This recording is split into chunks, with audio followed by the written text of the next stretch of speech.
Hi everyone, welcome to my channel. Today I cooked bread in the pan.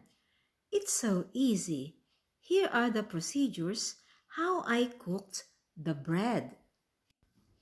First, mix all the ingredients in a bowl like the flour, salt, sugar, active dry yeast, water, milk, and the last, vegetable oil. Please see the description box for the complete list of ingredients and amount.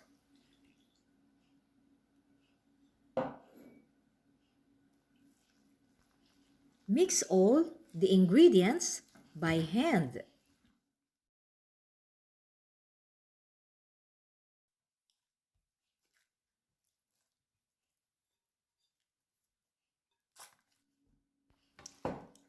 After mixing all the ingredients, knead the dough for 10 minutes.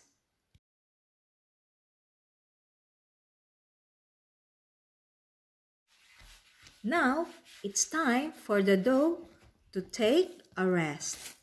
Grease the bowl before placing the dough.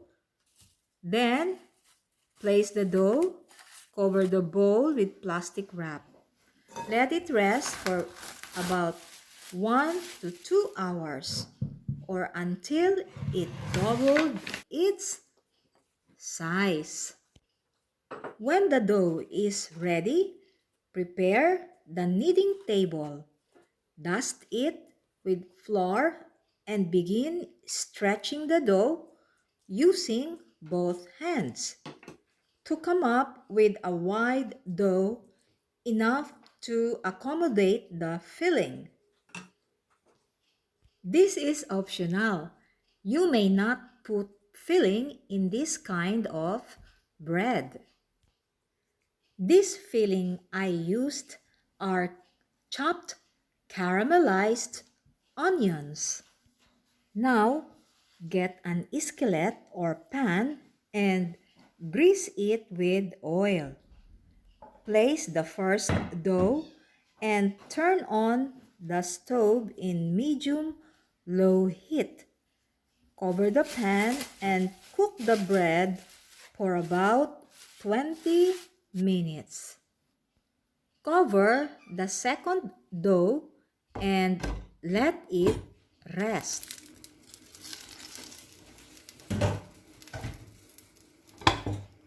Use a wide plate in flipping the bread.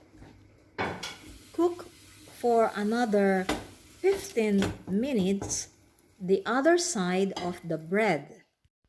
The first bread is done.